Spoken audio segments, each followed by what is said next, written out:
All this work that we're doing, brothers, for this ministry, eventually is going to pay off. You better believe it, man. It's going to pay off like you'll never believe. Okay? And by the way, we're the highest value male on this planet. The men of the Lord, the men of this truth, the hopeful elect of Yahweh Bashim Yahushai, the highest value male there is. And this world will see this, man. As a matter of fact, let me segue to the scripture since I made that bold statement. Let me back it up. The greatest thing you can have is this knowledge of this truth, man. There is nothing more greater. This is the highest value there is. This is the most expensive money there is, this knowledge, this truth. 1 John, the 3rd chapter, the 1st verse, it says, Beloved, what manner of love the Father hath bestowed upon us. Let me read that again. Did you catch that? Behold, what manner of love the Father hath bestowed upon us. Giving us this knowledge, giving us this truth, giving us an insight to the future world. Okay? That we should be called the sons of God. Another title for the sons of God is Israelites, princes of power. And this knowledge, this truth ensures that we're the son of God. Just like the son of God. Didn't he get the truth? Didn't he get the knowledge? Yahweh Shai. Well, there you go. And we're following right in his footsteps, man. Okay, let's read it again. Behold, what manner of love the Father hath bestowed upon us, that we should be called the sons of God. Therefore the world knoweth us not. As it stands right now, the world don't know us. But they're getting ready to. They're getting ready to be introduced to us. Because the Heavenly Father, Yahweh, through his son Yahweh Shai, is going to magnify us. Okay? And he's going to magnify his son. His son is going to get magnified first, and then us. Okay? Therefore the world knoweth us not, because it knew him not. There you go. Behold, or beloved, rather, now are we the sons of God, because we have this truth, we have this knowledge, right? And it doth not yet appear what we shall be. To who? To the world. But we know that when he shall appear, and that's what we're waiting for Yahweh shall appear, crack them skies with the angels, right? The chariots, the whole nine. We shall be like him, for we shall see him as he is. And the scriptures tell us that Yahweh Shai is coming in great power and glory. So when Yahweh Shai comes, he's going to magnify us, man. He's going to magnify us, okay? And we wait for that.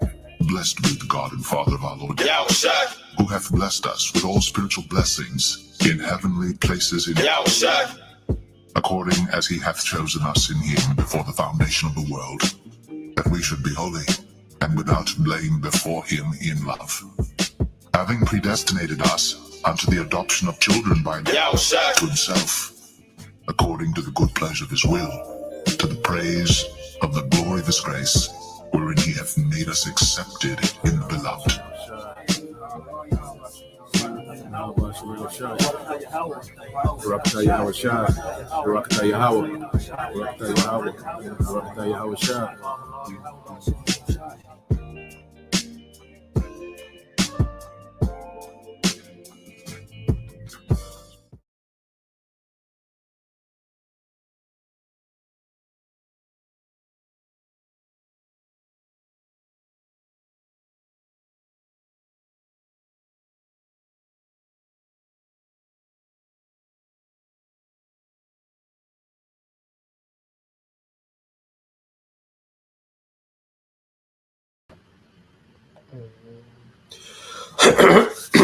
All right, Shalom. First and foremost, I would like to give all praise and glory unto Yahweh, Bahashem, Yahweh Shah, Bahashem, Kampadash. Double honors unto the apostles and the elders, GMS, whom rule well, teach well, being great example towards younger brothers, and peace and blessing, salutations to hopefully out there pushing his word and truth and in sincerity across the four winds in the name of Yahweh Bahashem, Yahweh Shah, pushing to get up out of here. Shalom to the hopefully the believers or listeners who may have came back to the obedience of the scriptures through faith in Yahweh Bahashem, Yahweh Shah. All right, and this is, the part 2, all right, of Satan shall be loosed from his prison. Okay, and this time we're gonna go into the fall of Granada, all right, and deal with the Conquistadors. Okay, what that led to. All right. Yesterday we did the Ottoman Empire, all right, the fall of Constantinople, which was the end of, the Eastern Roman Empire ran by Jake, So I just wanted to do it back to back, so it'd be fresh, on our minds. You can put the two together, this history, they run together. One thing about it, history is like a big puzzle, and you just put the pieces together and all run together, and so we're gonna go into it and get a couple of precepts, then I got some videos, and we'll go from there. Lord will, this is edifying to you brothers, all right, and you sisters watching. Now let's start off with two scriptures, okay, because you get Job 9:24. All right, it said Job 9:24 said the earth is given into the hand of the wicked. He covered the faces of the judges thereof. If not, where and who is he? Okay, Esau, Edom, okay, is the wicked that the Bible speaks of, and the earth was given into his hand, okay, pursuant to the blessing, all right, he received from Isaac, okay, the fatness of the earth. But he would do about what? He will gain the fatness of the earth, through the sword, okay, through constant bloodshed, all right, through rape, robbery, and murder, all right, and then he covered the faces of the judges, okay, which Renaissance Christianity is responsible for that, okay, because that infamous picture of whom they call the Messiah, Jesus, you know, that's a product of Renaissance art, okay, which is Cesare Borgia, okay, the son of Rodriguez Borgia, okay, the sixth Pope of Rome, okay, and these things started happening when these Edomites started getting in power, okay, because you go into the what they call the Holy Roman Empire, okay, you had Jake, pretty much into Christianity, which it was infused with paganism, and when Esau, when he took down, okay, when the Ottoman Turks took down the Roman Empire, okay, you had Edomites, that was practicing Christians, and they, because you gotta think, as a ruler, you want peace within your realm, okay, and they know people are controlled, all right, by religion, so Esau, he plays the part, whatever he needs to do to deceive, so he played the part of the Christian, but he put his wicked twist on it, which, that paganism, Christianity was off anyway, okay, but Esau just put a more, all right, wicked twist on the Christianity, okay, and came over here as a conquistadors, and we're going to go into all these things, I got 3 videos, probably about 20 some minute worth of video out of all 3 of them that I want to get, and just, hit the main points. All right. So let's go here to Psalms 75. All right. It's the book Psalms 75 and 4. Okay. It says, I said unto the fools, deal not foolishly, and to the wicked, lift not up the horn. Lift not up your horn on high, speak not with a stiff neck. Okay. And what you see happening, all right, Esau, Edom, the wicked, because remember, the earth was given into the hand of the wicked. So the Bible is warning him not to deal foolishly or lift up the horn, which is his power. Pretty much be, within his power being his pride. Okay, exalted, lofty, as the scriptures say. Okay, speak not with a stiff neck. And this is what the devil is doing, because within his rulership, he's in the all-out rebellion against righteousness, man. Okay, and we're going to what? The birth of this wicked empire. When Esau starts to establish himself in the earth, man. And after the fall of Granada, we're going to really see, this man, branch out in the earth, man. And push forward, his wickedness, man.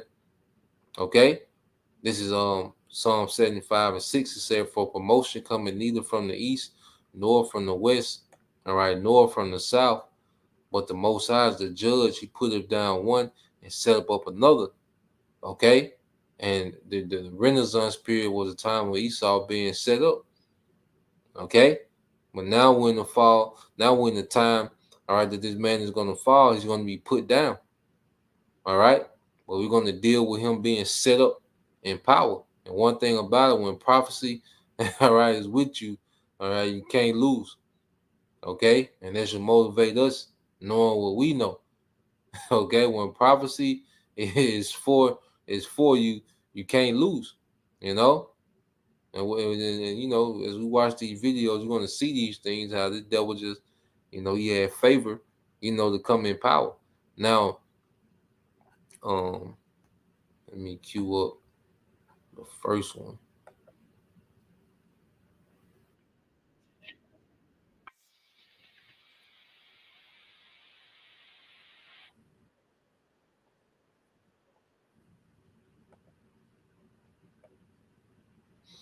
All right, so this is going to be Queen, all right, Isabella, okay, of Spain, and King Ferdinand of Aragon, okay. This is pretty much, all right, the monarchy, you know, that would take down Granada and dispatch the conquistadors after Granada fell. Okay, that same year, the conquistadors, okay, would be dispatched, beginning with Christopher Columbus. Okay, Christopher Columbus, which they, you know, he's an icon in Esau's history, but he was pretty much just a do boy, okay, for King Ferdinand, okay, of Aragon, and Queen Isabella.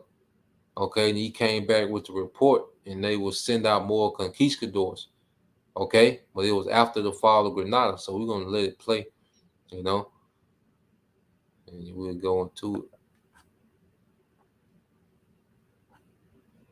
Uh,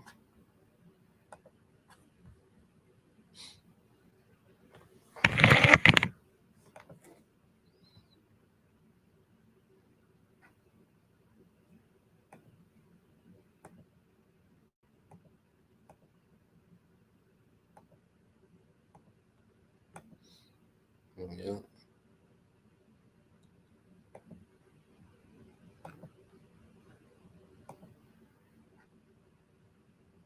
At the close of the 15th century, Fernando II, King of Aragon, and his wife, Isabel, Queen of Castile and Leon, waged a decades-long war to subdue the final Muslim portion of Spain, the Emirate of Granada.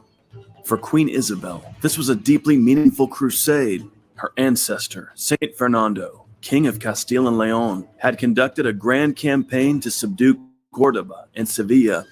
Now, Isabel saw herself as completing his work, bringing the territory of Granada for the first time in 8 centuries under Christian rule. The king and queen began their crusade in 1482. The Emirate of Granada, ruled by the Nasrid dynasty, was small but well situated in the mountainous southeast. To conquer Granada's well-defended cities would be a grueling and perilous task. From Rome, the Pope offered his support, declaring the campaign a crusade with spiritual merit. Within Granada itself, unity did not always prevail. Granada's ruler, the Emir Boabdil, had to contend with rebellious factions and even his own family members. However, the threat from Aragon and Castile did often forge a unity of purpose among Granada's Muslims, even when Boabdil's leadership proved less than decisive. Boabdil's greatest rival would be his own uncle, El Zagal, a courageous and competent military commander who inspired loyalty and bravery among the Muslim fighting men. By the late 14th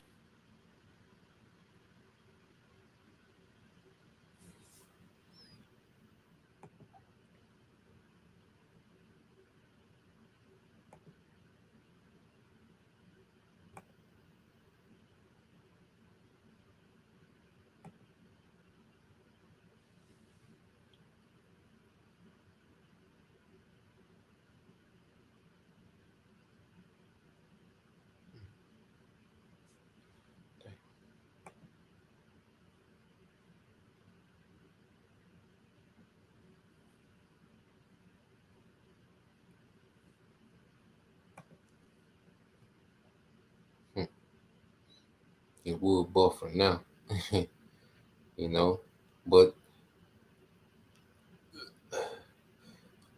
And also, I want to make the point, as you see how, the Moors was Islam, which they were Jakes, okay?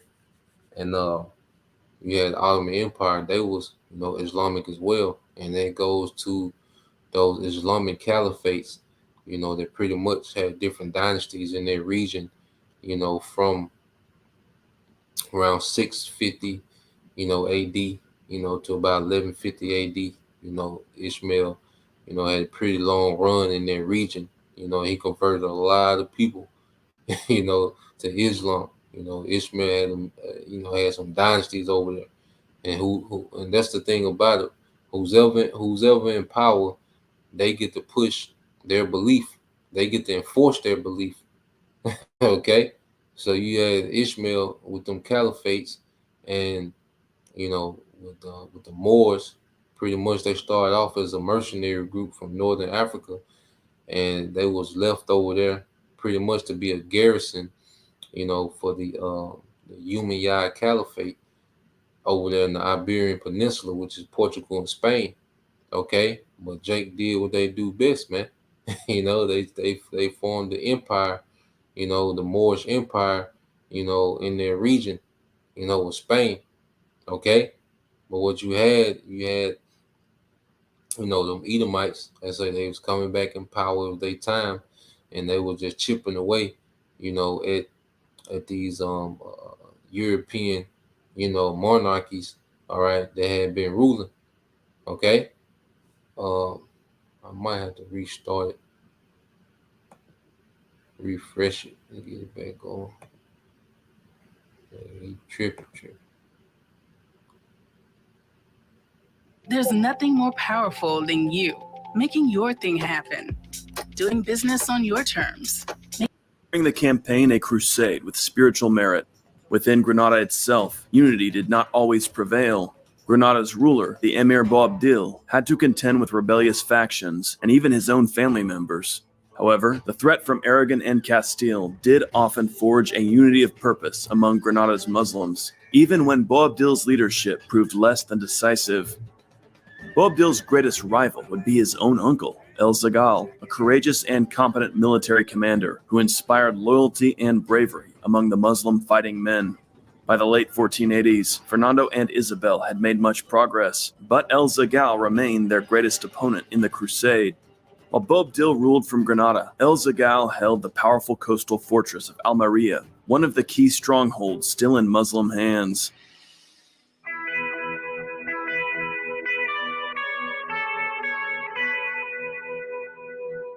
In 1488, Fernando and Isabel targeted the port city of Almeria, the power base of their greatest opponent, El Zagal. Although Fernando's army was able to capture the fortress of Vera, the city of Almeria itself, bolstered by El Zagal's generalship, successfully resisted his assault, and the year ended with no major conquest. Meanwhile, Fernando and Isabel were coming to be recognized all across Europe. The Italian scholar Peter Martyr praised their rule and the prosperity and peace they'd brought to their people. The highest ranks of European nobility sought Spanish marriage alliances with both the Holy Roman Emperor and the King of England, asking that daughters of Isabella and Fernando be given to their heirs in marriage. In 1489, Fernando and Isabel moved their court to the mountain city of Jaén, just north of Granada, from whence they launched another army to continue hammering at El Zagal's power base around Almeria.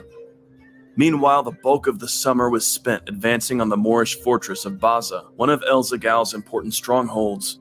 Baza was situated in a great forest, which itself was filled with hidden fortifications. The armies of Castile and Aragon essentially had to clear the bulk of the forest to safely invest the city, and this wasn't completed until the fall. After months more of besiegement, Baza finally surrendered on December 4. With Baza fallen, El Zagal was essentially penned into the coastal city of Almeria. The stern old Moorish warrior had put all of his energy into defending Baza, and he recognized when he was beaten. He offered to surrender Almeria. On December 23, 1489, the tall Moorish chieftain, clad all in black, received Fernando in the city, where he hailed him as king conqueror and relinquished control over Almeria. As the city's chief mosque was converted to a cathedral, El Zagao boarded a ship and sailed for North Africa, where he ended his days. Throughout the Granada War, El Zagao had been Fernando and Isabel's greatest enemy and a courageous champion of the Muslims. Now his domain was conquered, and he himself was gone. There was nothing left to capture but Granada itself and her dependent fortresses. In January of 1490, Fernando and Isabel wrote to Boabdil asking that he avoid further violence by surrendering Granada peacefully. The emir promised to do so, though he delayed actually handing over the city for months. In fact, Boabdil was not entirely free, for there were powerful factions within Granada urging him to resist, to live up to the spirit of Spain's early Arab conquerors by fighting to the end. Thus, Boabdil sallied from the last important Moorish city in 1490 and made a surprise assault on the castles of Alhandin and Salobreña. This was a stunning and bold move, though Fernando quickly repulsed Moorish troops from both castles and in retaliation heavily raided the Granadan countryside. That November, Fernando and Isabel escorted their eldest daughter, Princess Isabel, to Portugal to join her betrothed, Prince Afonso, who was so eager to meet his new bride that he broke the usual protocol, which held that a groom should not see his bride before the wedding. After their marriage, the couple was blissfully happy, but tragically, Afonso died in a horseback riding accident the following July. His young wife was devastated.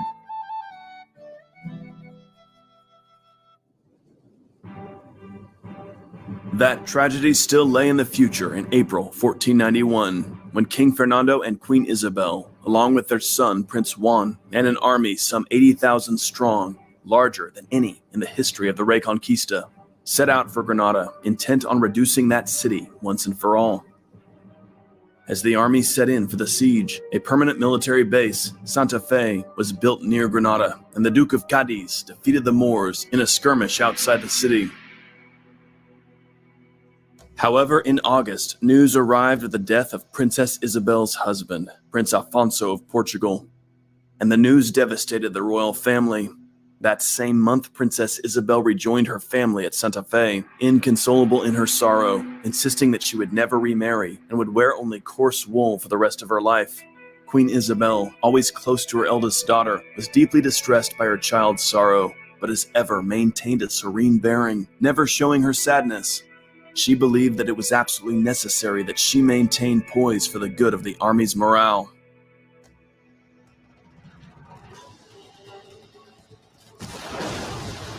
Meanwhile, the Christian army pressed the siege relentlessly. By September, it was clear that Granada could not hold out much longer. Boabdil insisted to the Catholic monarchs that he intended to surrender, but that he needed time to accustom his people to the notion, for Granada was still filled with brave warriors who wanted to fight to the end. Boabdil asked the king and queen's representative, the knight Gonzalo of Cordoba, for 6 months until Granada was handed over. Isabel and Fernando absolutely refused to this. Finally, by November, Boabdil realized he could hold out no longer. With snow beginning to dust the Sierra Nevada, Boabdil agreed to surrender at the close of January 1492. The Muslims of Granada would be granted the right to practice their religion and live in the city unmolested, or they could vacate Granada for Africa. Once he'd come to terms with the Catholic king and queen, Boabdil found his position in Granada untenable. The enraged bellicose Moorish faction was plotting against his life.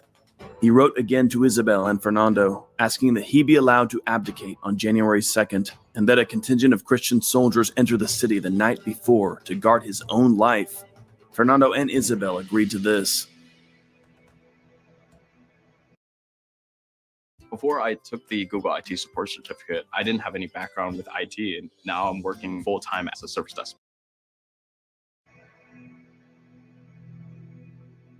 At dawn, on January 2nd, the ancient gate of Granada, the last fortification in Iberia to hold out against Christian Castile and Aragon, was opened to a party of Spanish knights under the leadership of Gutierre de Cardenas, one of Isabel's most trusted commanders.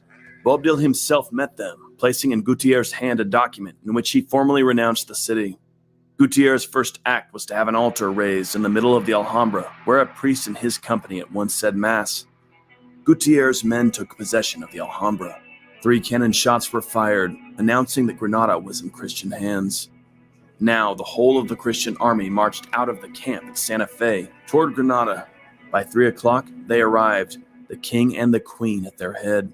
They and their nobles were garbed in their finest attire, jewels, silks, and brocade cloth, with the soldiers' armor and weapons brightly polished. Fernando rode ahead, Isabel behind him with their children. Boabdil stepped forward and passed the keys to the city into Fernando's hands, then submitted himself before the King of Aragon. Fernando passed the keys to Isabel, who handed them to Prince Juan, who passed them to the Count of Tendilla, the man selected by the king and queen to govern Granada. Hernando de Talavera, Isabel's confessor, was named the city's bishop. The royal family now rode into Granada, followed by the whole of the army. They were greeted by a procession of Christians, former prisoners in Granada, now freed by Isabel and Fernando.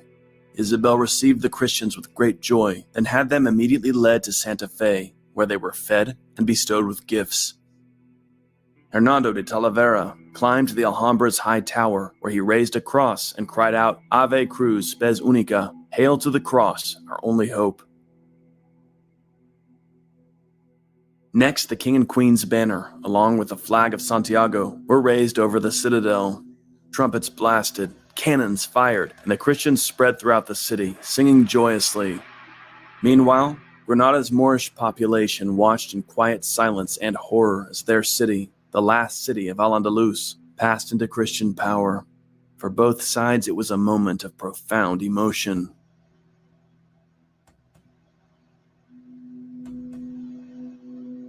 Boabdil himself, along with his household and a melancholy party of Moors who would not remain in a Christian kingdom, departed Granada. When he reached the edge of the mountains, he turned to take a final look at the shining city of his forefathers, tears in his eyes. His mother, Zoraia, according to some sources, remarked, "You will weep like a woman for what you could not defend like a man."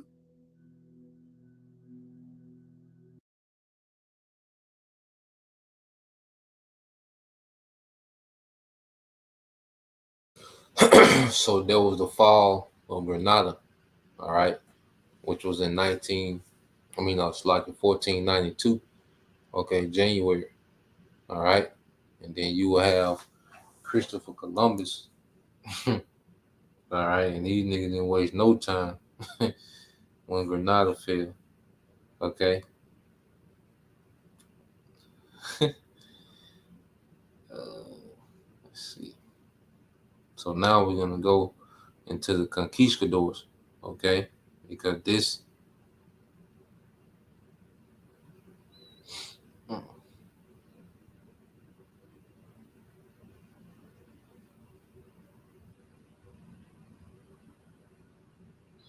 Let's see.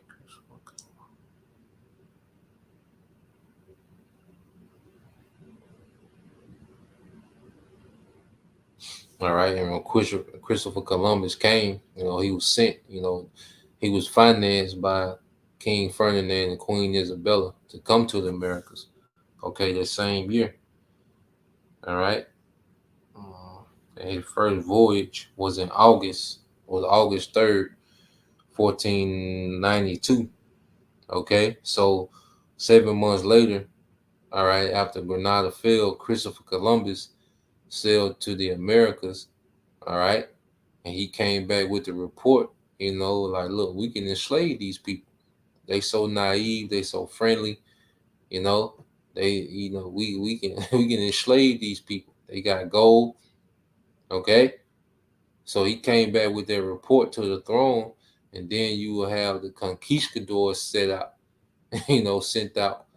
okay, to go terrorize Jake, man. But it's all scripture. We're going to get it. But let's watch this dealing with the conquistadors, okay.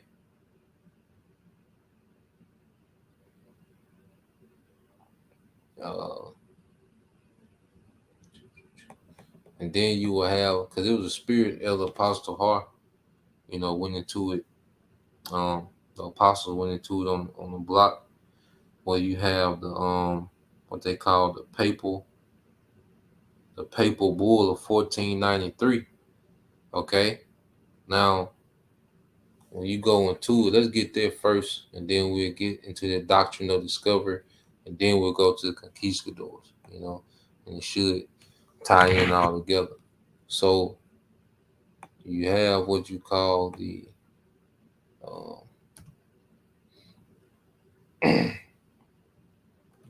the Papal Bull, okay, 1493, which is just 1 year later. When Granada fell, these devils just took off. It was their time. And one thing about it, the Lord, He'll speed up, okay, prophecy, man. Okay, now you hear the term doctrine of discovery. Okay, so let me share this.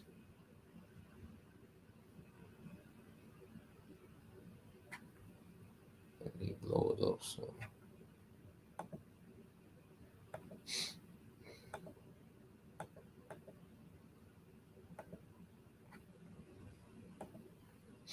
Let's just read a little bit about this real quick. And we go to the other video. So you have the doctrine of discovery, okay, which pretty much a decree, because they looked at the Pope as he, was the mediator on earth, was just off, okay, because Yahweh Shah is the mediator in the heavens, and right, and so pretty much they would look at the Pope as like a mediator, and he will have authority, okay, in the earth to set decrees, that are to be honored within Christianity. Now, let's read it. It says the Papal Bull or Inter Cartiri issued by Pope Alexander VI on May 4th, 1493, played a central role in the Spanish conquest of the New World. The document supported Spain's strategy to ensure its exclusive rights to the lands discovered by Columbus the previous year. It established a demarcation line 100 leagues west of Azores and Cape Verde Islands and assigned Spain the exclusive right to acquire territorial possessions and to trade in all lands west of that line. All others were forbidden to approach the land west of the line without special license from the rulers of Spain. This effectually gave Spain a monopoly on the lands in the New World, and that's why you had, Dominican Republic. Okay, you had the, South Central America, all Spanish, speaking people now, which are Israelites. Okay, because Spain, pretty much they jumped out there first. All right, of the Edomites coming over to the New World. Okay. And it says the bull stated that any land not inhabited by a Christian was available to be discovered, claimed and exploited by Christian rulers, and declared that the Catholic faith and the Christian religion be exalted and be everywhere increased and spread, that the health of souls cared for, and that barbarous nations be overthrown and brought to the faith itself. That this doctrine of discovery became the basis of all European claims in the Americas, as well as the foundation of the United States Western expansion. Okay, so these devils took this doctrine of discovery and ran with it, man. Started with the Spanish, then the Portugal, okay, then the French, then the British. Okay, so let's get this quick video. Think and they're gonna explain it some more. Okay, so Granada fell January 1492, January 1st, 1492. Columbus came to the New World in August the 3rd, the same year, 1492. And the doctrine of discovery, okay, went out about, because Columbus came back in October. Okay, I'm gonna say Columbus came back in October.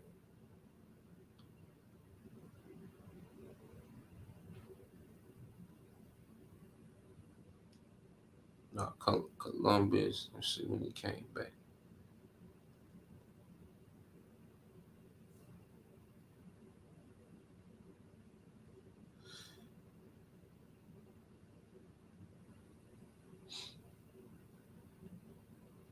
So Columbus,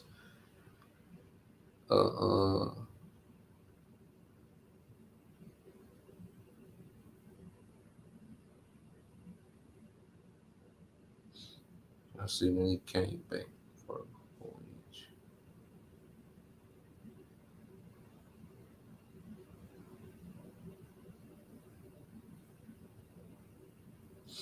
Okay, he came back March 15th, 1493, and the papal, okay, which is the doctrine of discovery, came out in May, and Columbus came back again, okay, that same year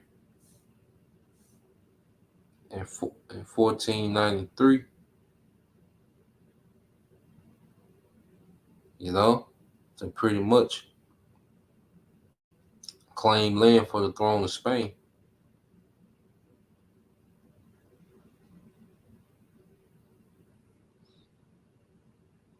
All right.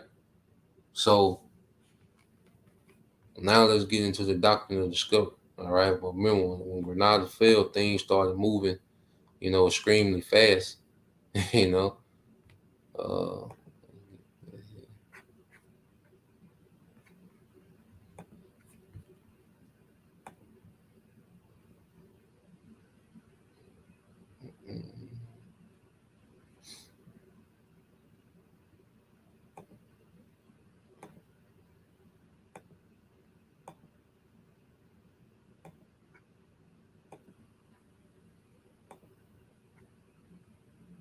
In May of this year, Prime Minister Justin Trudeau visited Pope Francis at the Vatican. At the heart of his audience with the Pope was a request. Trudeau asked Pope Francis to issue a public apology for the Catholic Church's role in establishing and running residential schools in Canada. Such an apology is among the calls to action from the Truth and Reconciliation Commission. But the troubled history of the Catholic Church and Indigenous people stretches back centuries. The words were written more than 500 years ago. Any non-Christian people discovered by European explorers were to be vanquished and subdued. Direct quote, subjugated and brought to the faith. And it didn't stop with explorers. The Vatican directives became the basis of centuries of discriminatory laws in both Canada and the United States. Roxanne Dunbar Ortiz is a historian and activist in San Francisco. She has worked with the International Indigenous Movement for more than 40 years. Hello, Professor. Welcome. Thank you for inviting me, Mary. So the Pope issues a papal bull being an old word referring to the lead seal on the document, and it's called the Doctrine of Discovery. We've put a few lines from the doctrine on tape just to get a sense of what this is. Here it is. Among other works, well pleasing to the divine majesty and cherished of our heart, this assuredly ranks highest. That in our times, especially the Catholic faith and the Christian religion be exalted and be everywhere increased and spread. That the health of souls be cared for, and that barbarous nations be overthrown and brought to the faith itself. That barbarous nations be overthrown. The Doctrine of Discovery, when you read portions of it, it sounds like a directive from the church to convert and or slaughter the inhabitants of the new lands. Is that overstating it? Well, in the case of Columbus, because Columbus did say that these people had some attributes, they would be very easy to conquer. And then they sent, with Cortez, when they sent the big colonizing venture in 1518, De las Casas, the Dominican friar, was on board to determine whether or not the people they were going to conquer had souls or not and could be converted. Because if they didn't have souls, if they were savages, they couldn't be converted. So they then had 60 years of debates in Spain, legal debates about whether or not the indigenous Americans had souls.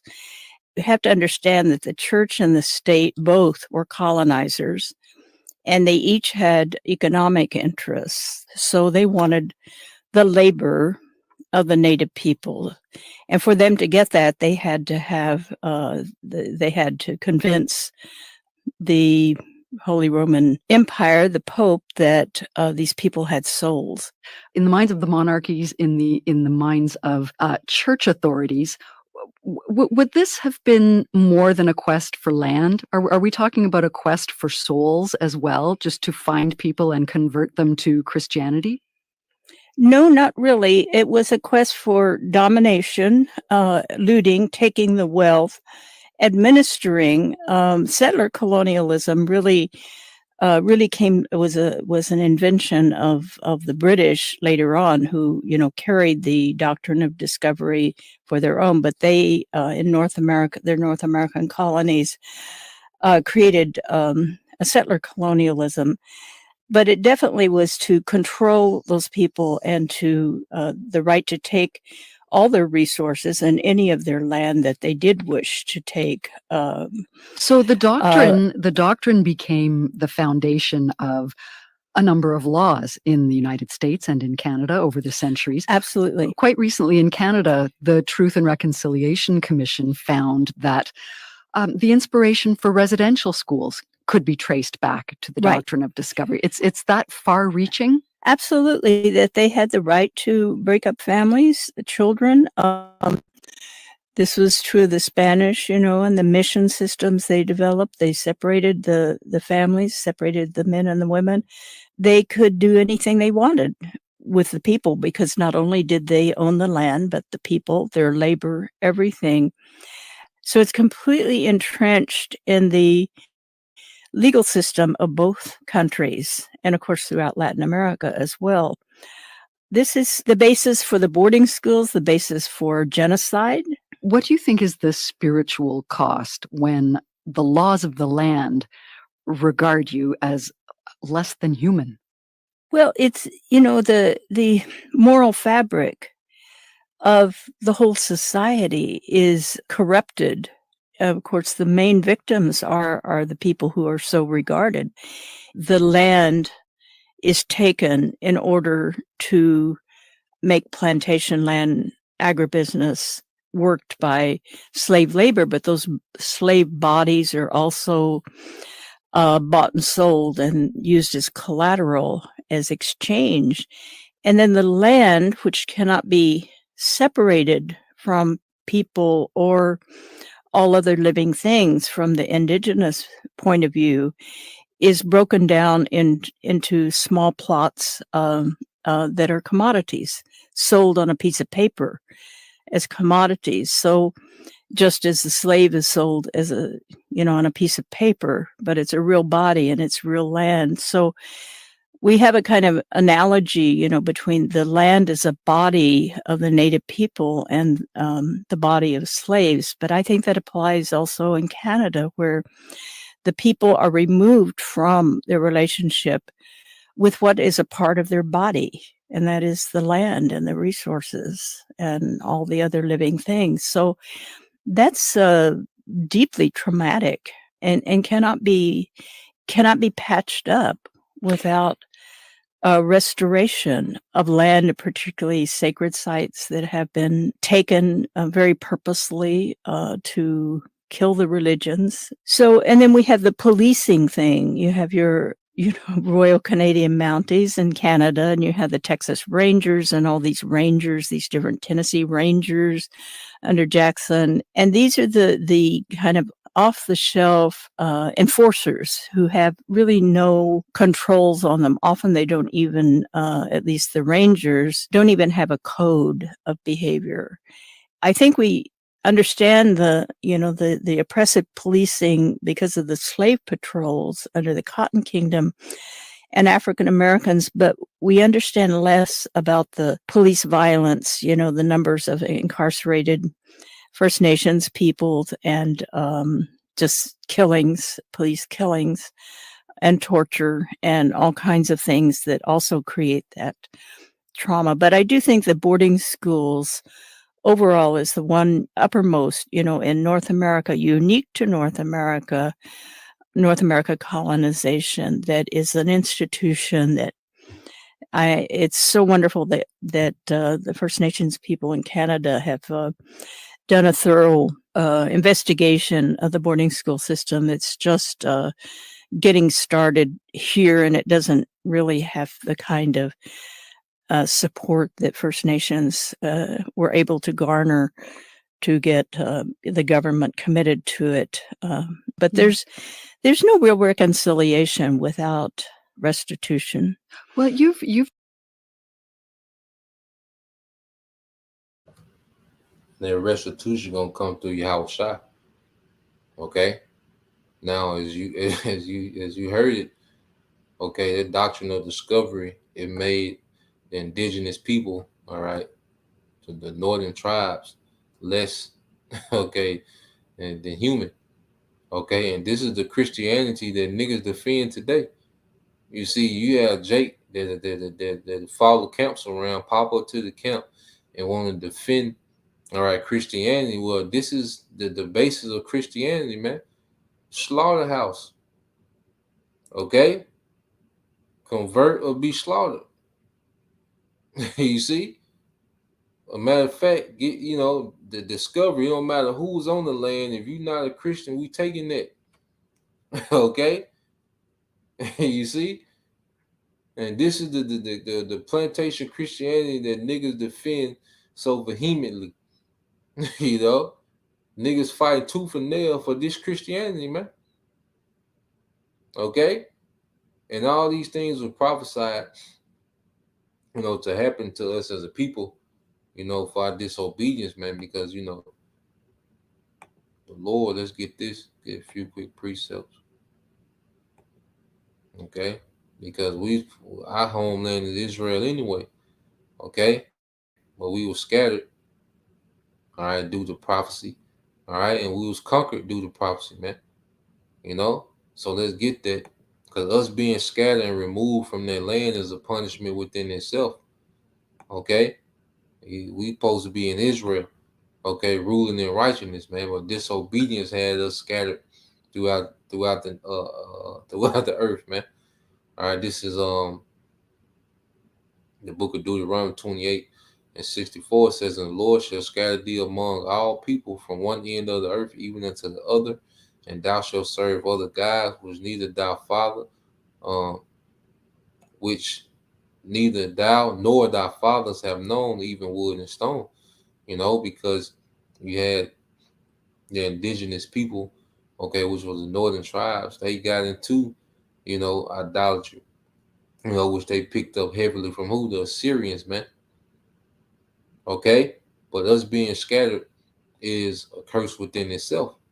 Okay? And you go here to Leviticus, the 26th chapter,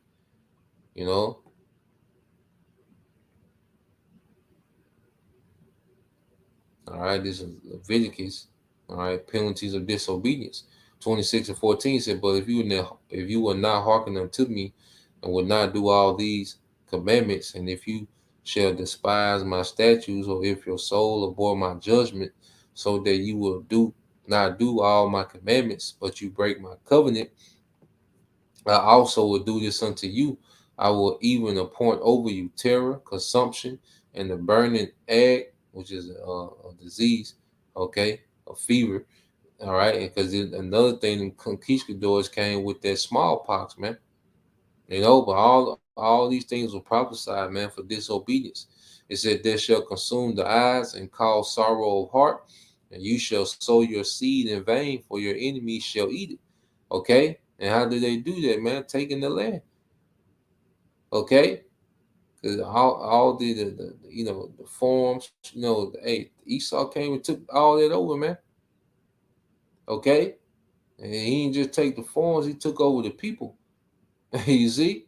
So that labor that went into tilling the land and, you know, having the land, you know, tilled and okay, the orchards and different things that they had going on, that was for Esau to come take, man. Okay? Oh, come on, man. Come on, man. All right. So let's go here. Let's keep going. Get one more. Yeah, this is Leviticus 26 and 25, and it says, "And I will bring a sword upon you that shall avenge the quarrel of my covenant. And when you are gathered together within your cities, I will send pestilence among you, and you shall be delivered in the hand of your enemy." Okay? And now we're finna go into those conquistadors. This was, maybe about 15 years later. Okay, when they, the Spanish went all in, man. Okay?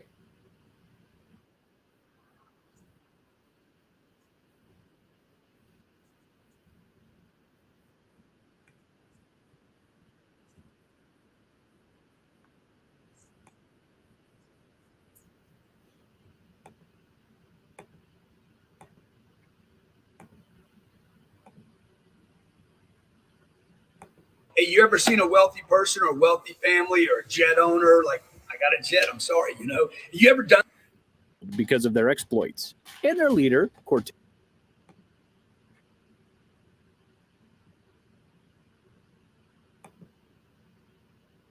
All right, so they're just gonna go into conquistadors and their history. Okay, this is when they really, started to just go all out. The Spanish just went all out, colonized. Okay, and there's a brother, Jonathan Boquar, 144K, colonized as a country that sends settlers to a place and establish political control over it. A person who settles among and establishes political control over the indigenous people of the area. All right, and Esau has done this throughout the earth, man. Okay, he did in China, India, Africa.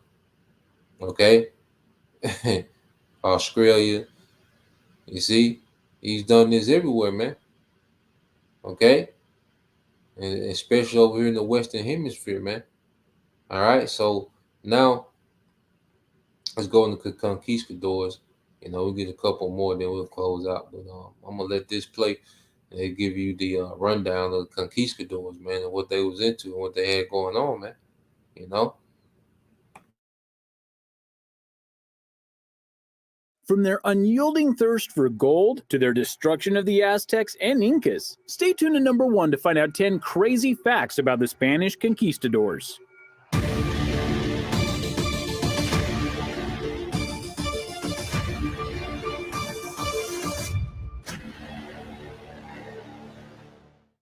Number 10. Who made up the group? The Conquistadors are one of the most famous and infamous groups in the history of the world because of their exploits. And their leader, Cortez, is etched into history as well. But there is one stigma or stereotype that is often associated with the group, mainly that they were all Spanish. Cortez was Spanish, and much of the group was Spanish in birth. However, the whole group itself wasn't. After all, the conquistadors traveled quite a bit, and this allowed them to go to many new countries. And in those countries were people who were willing to become part of their crusade. To that end, two of the most famous conquistadors, not named Cortez, were Greek and German. They were very happy to torture, maim, and kill in the name of the crusade. Not surprisingly, not only were their demises pretty bad themselves, one of them wasn't even brought back to his own country for burial. He was left to rot in an unmarked grave. Not the heroic end they were probably looking for. Number 9. The Quest for Gold. All crusades need purpose, and the conquistadors were no different. They were actually motivated by Christopher Columbus, whose adventures in the New World proved that there were things in these undiscovered lands that were ripe for the taking, if they were willing to brave the dangers. Cortez most certainly was, and so he went and gathered up an army and sailed to South America.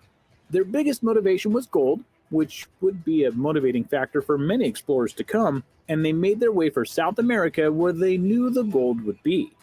This started a long and bloody crusade, one that ended two different empires via the Aztec and Incan cultures. But to be clear, the conquistadors didn't just take the gold, they were also rather clever sometimes. They could tell that the native people weren't fully knowledgeable about who they were, and by that token could be tricked. So sometimes they went to the people and said that they had a disease of heart. And how do you cure such a disease? Why, with gold, of course. Not everyone fell for this, obviously, so they did the more basic measures then. But some did fall for their different ploys, making their conquests even greater. Number 8. Technology versus numbers. Before we talk about the modern technologies of the Spanish, take a moment to like this video and join the Zero to Hero community by subscribing below. Don't forget to click that little notification bell too, that will make sure you're always notified of our newest videos. As noted, the conquistadors made their names by dominating not one, but two ancient cultures, and they did it with brutal efficiency. But that begs the question, why were they that efficient? What was it about the conquistadors that made them so devastating a fighting force? Well, the answer is not their numbers. In fact, Cortez had a smaller army in both of his campaigns against the Aztecs and the Incans. But what he lacked in numbers, he made up for with armor and weapons. The advancements of the Spanish people were much greater than that of the Aztecs or Incans. The Spanish had not only developed cannons, but still armor and crossbows that could far outpace the basic bow and arrows that the native people had. Plus, because of the armor, which covered their bodies and head, they could take greater beatings and keep going, whereas a single bolt from a crossbow could easily take out any of the native people.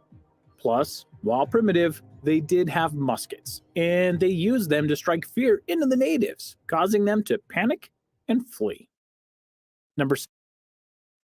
Rule number 3, you can't get rich slow. When I owned 100 houses. 7. How did they get?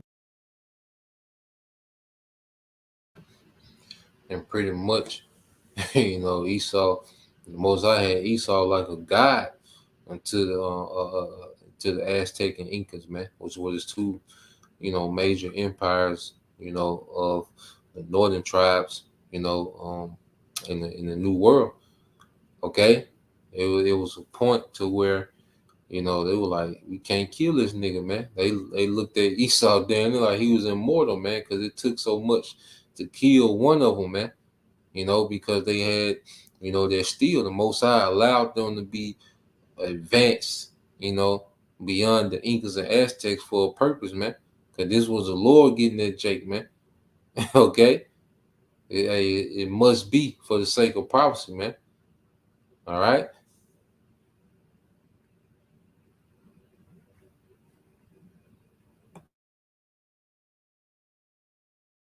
They get so ruthless. The main motivation for going to the New World was to find treasure.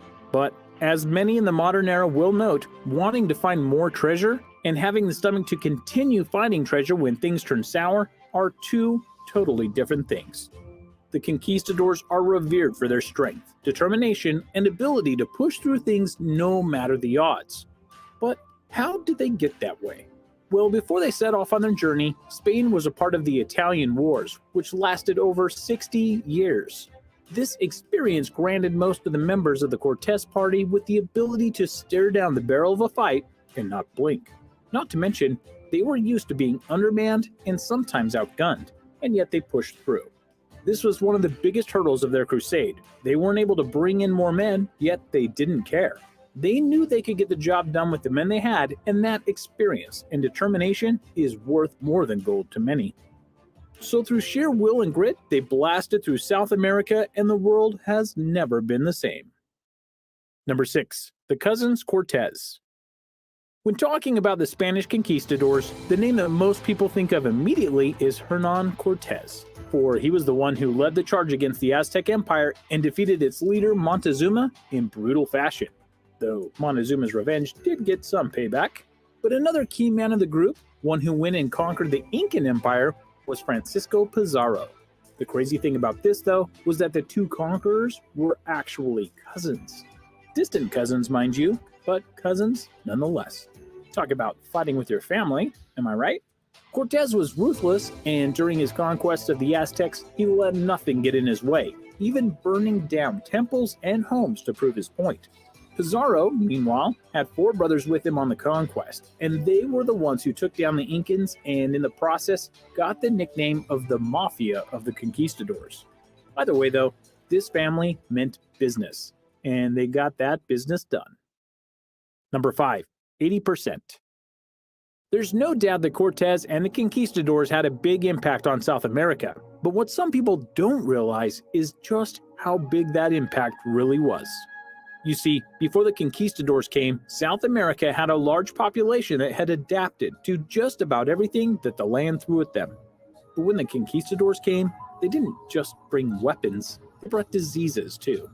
A lot of people passed away simply because their immune systems weren't adapted to the diseases brought over from the Old World, which is very similar to what happened during Christopher Columbus's journey to the New World.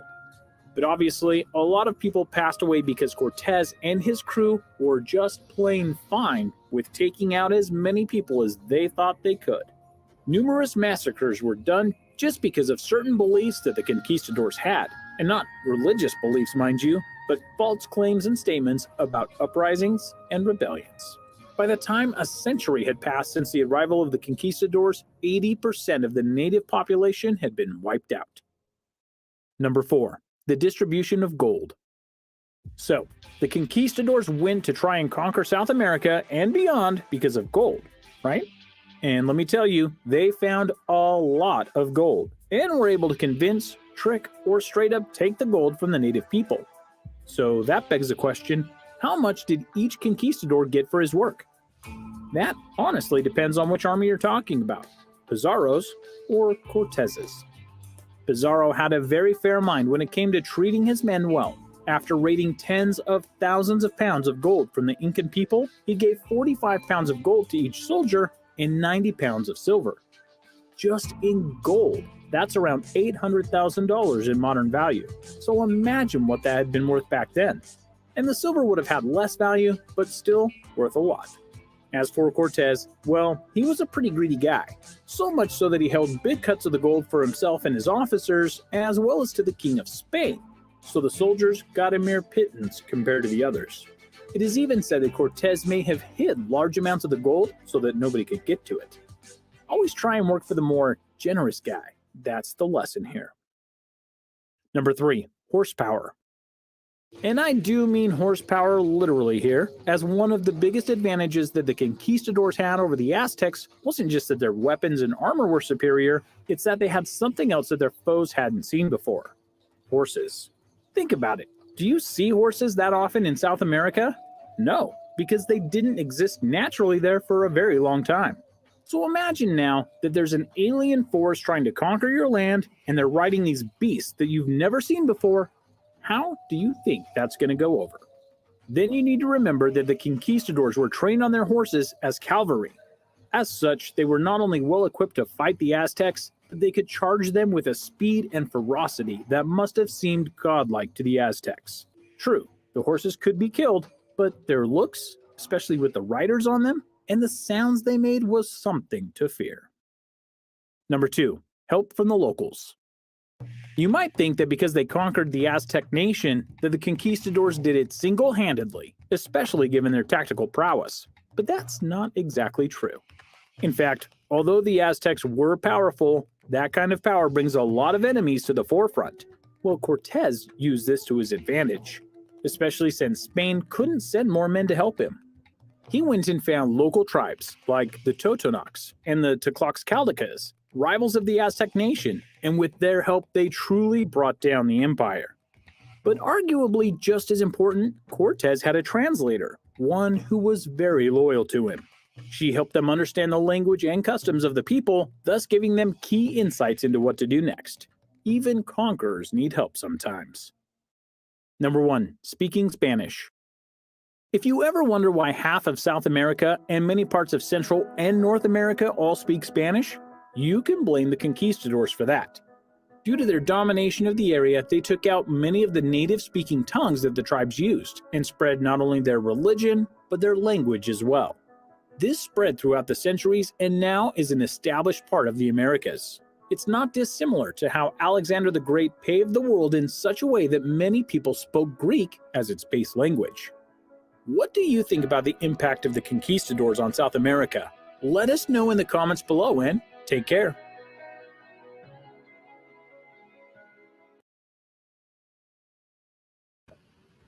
So as you can see, the Lord said, "Oh, for Jake to fail, man."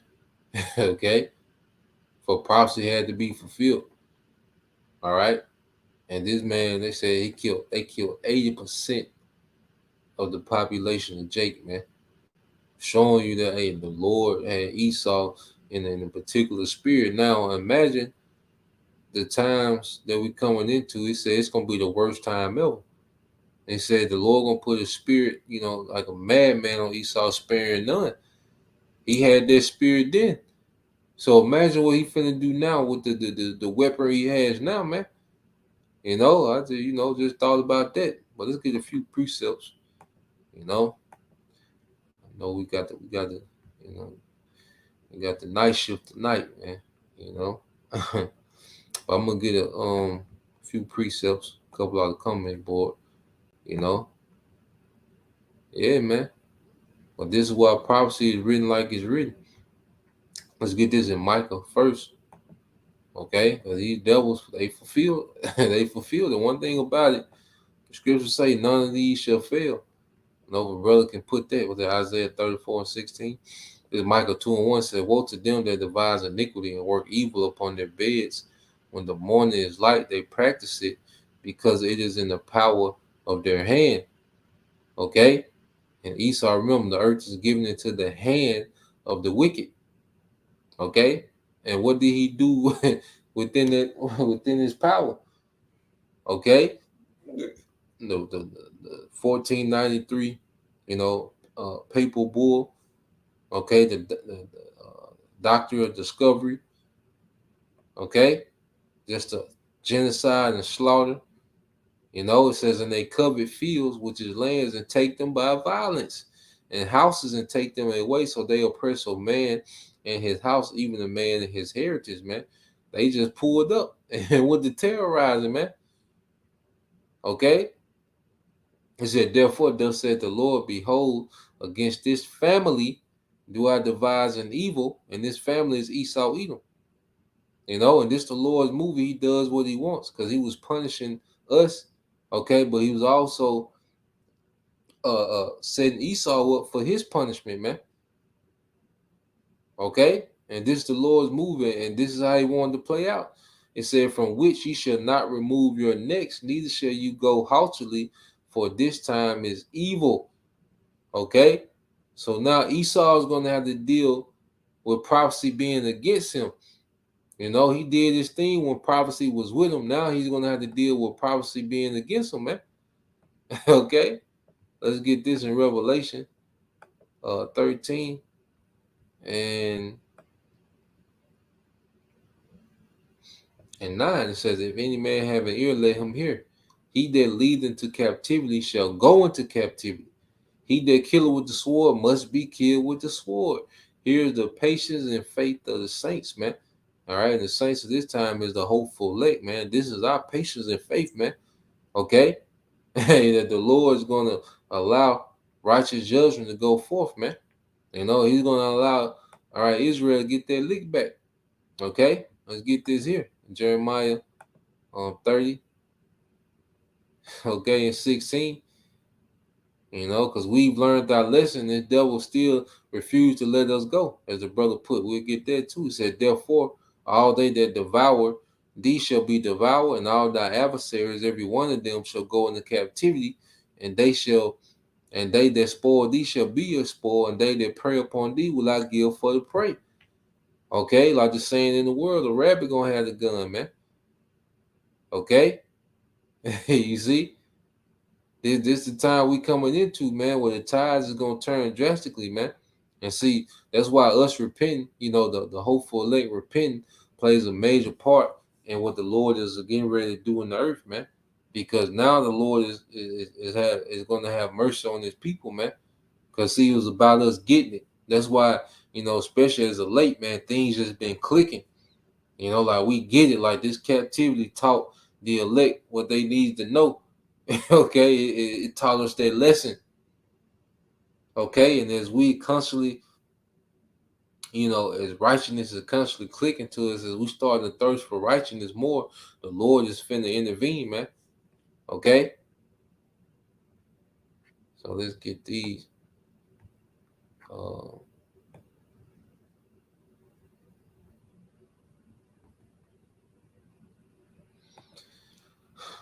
right, this is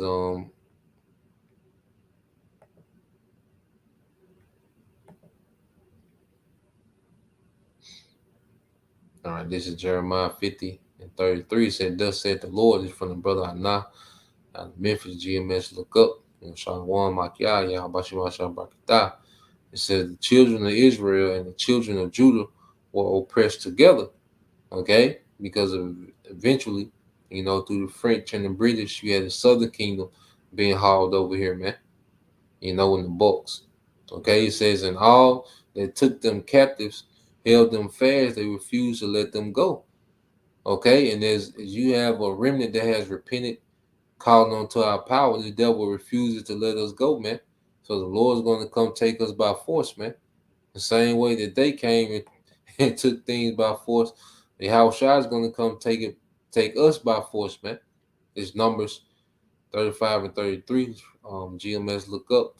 It says, "So ye shall not pollute the land wherein you are, for blood it defiled the land, and the land cannot be cleansed of the blood that is shed therein, but by the blood of him that shed it." Okay, Esau was set up for failure, man, because he was on his tear. All right, he didn't consider these things, man. He was going forth, just slaughtering, robbing, just doing what he wanted to do. Okay, he didn't think about this part, man. You see, this is Isaiah 34 and 16. It says, "Seek you out of the book of the Lord and read. No one of these shall fail, none shall want her mate. For my mouth it hath commanded, and the spirit have gathered them." So and no prophecy is going to fail. Okay, no prophecy fail when it comes to us, being slaughtered, being slaves. Okay, no prophecy fail when it comes to us taking the L, man. All right, and it's not gonna fail when it's this man's time. Okay, it's the brother GMS on one Hawaii. All right, Ezekiel 25 and 12 said, "Thus said the Lord power, because the Edom have dealt against the house of Judah by taking vengeance, and have greatly offended and revenged himself upon them." Okay, and you see, it's personal. That's why Esau Edom can't let up. Because in war, man, when someone submits, okay, you're supposed to let up. Okay, when there's no more fighting them, you're supposed to let up. But this devil has never let up, man. He's constantly taking his own vengeance out, all right, on Jacob, man. And it goes back to the birthright, man. Hurt, because it's the elites that pretty much are constantly pushing this constant oppression, all right, of Israel, man, the tribes. It said, "Therefore, thus said the Lord power, I will also stretch out my hand upon Edom, and will cut off man and beast from it, and will make it desolate, all right, from teeming, and day of the Dan shall fall by the sword." Okay, verse 14, "And I will lay my vengeance upon Edom by the hand of my people Israel. And they shall do in Edom according to my anger and according to my fury." Okay, "And they shall know my vengeance," said the Lord power. Okay, so just as we felt the wrath, the Most High, for our disobedience. Okay, Esau, Edom is going to feel that wrath as well for this great rebellion, man. You know, and for him having no mercy. You see, and this is the time that we in now. So, you know, that's the point. You know, I think point being made. All right. So I just want to go into that part two. Satan being loose from his prison, man. Okay. So the fall of the Ottoman Empire, you know, which it got a series on Netflix. If you brothers are interested in it, you know, going into the Ottoman Empire, pretty good series. You know, me and El Zahar watched the first season. They got a second season. But I started back watching the first season yesterday. Today, you know, and it's good. You know, it's centered around Memoir the second, Mehmet the second, all right, or Mehmet the Conqueror, the one that took down, you know, Constantinople. You know, it's all about, you know, him and Constantine the 11th, you know, which was the last, you know, Byzantine emperor, you know, to rule in Constantinople, you know, before it was taken down. So, you know, it's a pretty good watch. You know, just look up Ottoman Empire on Netflix, and it'll take you to it. It'll be a movie, but then it'll be a series, and then it's a docu series. You know, so it's extremely informative. You know, if that's your thing, if you're into that. You know, so that's the point. You know, Lord will you brothers. All right, and you few sisters edified. Till next time I say shalom. Kwam Yashala. Bob, details soon. Shalom.